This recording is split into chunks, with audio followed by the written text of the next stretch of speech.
All right, so up to this point, we've talked a lot about molecular geometry. In Chapter 8, we talked about simple bonding using Lewis structures.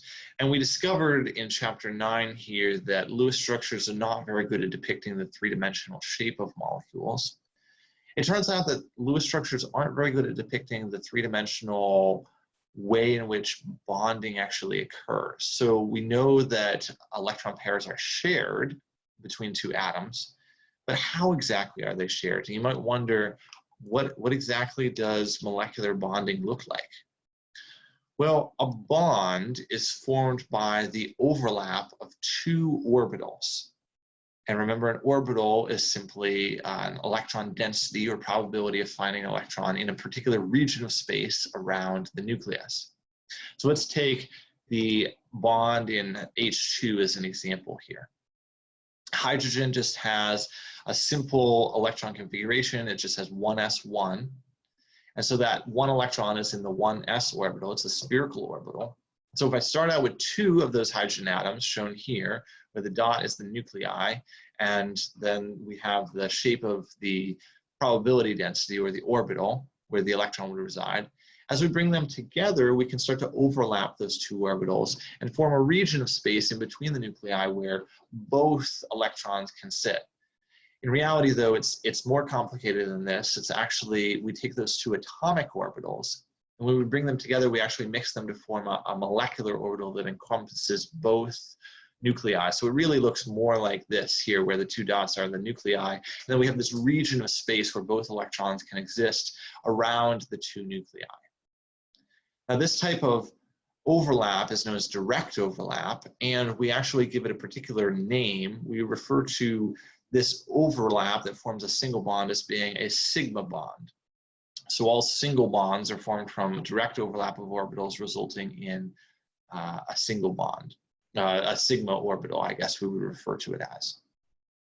So that's great for something extraordinarily simple like H2, where we just have two atoms that their valence electrons are just in a single spherical orbital. But how does this work for something a little bit more complicated? So for example, what's the bonding look like in methane, CH4? Well, if we take a look at its Lewis structure, we can see we've got 4 carbon-hydrogen single bonds. We can even use the VSEPR model to perhaps draw this in a tetrahedral arrangement. But how do we actually form those single bonds by directly overlapping orbitals? What I can see here is that I have 4 equal carbon-hydrogen bonds. They're all identical to each other, which means that I must have 4 orbitals on carbon that have identical energy in order to be able to overlap with 4 identical hydrogen orbitals to form those single bonds. But if I think back to the electron configuration of carbon, it's 1s2, 2s2, 2p2. And so its valence electrons are just in the 2s and 2p orbitals, and they're clearly not at the same energy. The 2s orbital we know is lower in energy than the 3 2p orbitals. And the 2s has 2 electrons in it rather than 1, so it's filled. And the 2p's, each 2 of them have 1 electron, and one of them is just empty. And if we look at the shapes of those orbitals, we can be even more convinced that this isn't going to work to form 4 identical carbon-hydrogen bonds, because we have 3 p orbitals that are all oriented in different directions. That's fine, similar shape, but they look nothing like the s orbital. And so I couldn't use the s orbital and overlap with something to make an orbital, that, to make a bond that would be the same energy as overlapping one of the p orbitals. So what carbon does instead is it takes its 4 atomic orbitals, the s and the 3p orbitals here, and it mixes them together and forms 4 new orbitals that all have the same shape and size. Now, different arrangements in space, but they all have the same identical shape now. And this is a process known as hybridization. It takes the 3p orbitals shown here and the 1s orbital shown here, mixes them together and forms 4 new orbitals that are slightly lower in energy than the p orbitals, but are higher in energy than the s. It's just a mixture of the different orbital energies that we input. And now, since all 4 of these orbitals are identical, they're all at the same energy, we have 4 valence electrons, so following Hund's rule, we just put 1 electron in each of those. So now we have 4 orbitals on carbon that have 1 electron in them each and can form 4 identical bonds with hydrogen. Now we refer to these hybridized orbitals as being Sp3 orbitals, simply coming from the number of p and s orbitals that we use. We use 1s and 3 p orbitals, so we have Sp3 orbitals. And what do those hybridized orbitals look like? Well, they have a small lobe and a large lobe, and they're pointed in all different directions. It looks like one of them is pointed along the z-axis and the other ones aren't really pointed along any axis.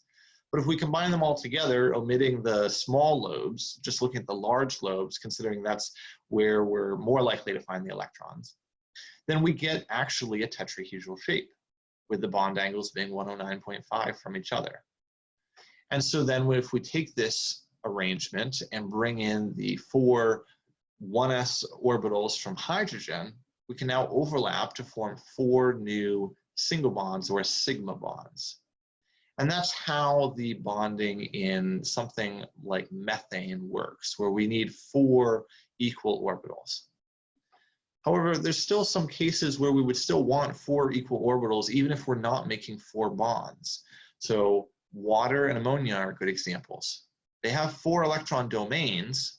Water has 2 lone pairs and 2 bonds. Ammonia has 1 lone pair and 3 bonds. And so the oxygen in water and the nitrogen in ammonia will both hybridize their orbitals. Remember, their valence electrons are in the 2s and the 2p orbitals. It will hybridize those to form Sp3 hybridized orbitals, 4 of them. And then it will use 2 of them in the case of water, or oxygen water. It will use 2 of them to overlap with the hydrogen atoms to form the new orbitals that are the sigma orbitals, or single bonds. And then the other 2 orbitals, it simply holds the lone pairs in. Ammonia is very similar. It's just that it has only 1 lone pair. So 3 of the Sp3 hybrid orbitals are used to make single bonds to hydrogen, and the 3rd one simply holds the remaining lone pair. So the net point in all of this, and something that may be helpful to you in summarizing, is that Sp3 hybridization occurs for any atom that has 4 electron domains. If it has 4 electron domains, it will reorganize its orbitals, or mash together its orbitals, to come out with 4 new orbitals that all have the same energy, so that whether those orbitals are holding lone pairs or being used to form sigma bonds or single bonds, they are all at the same energy.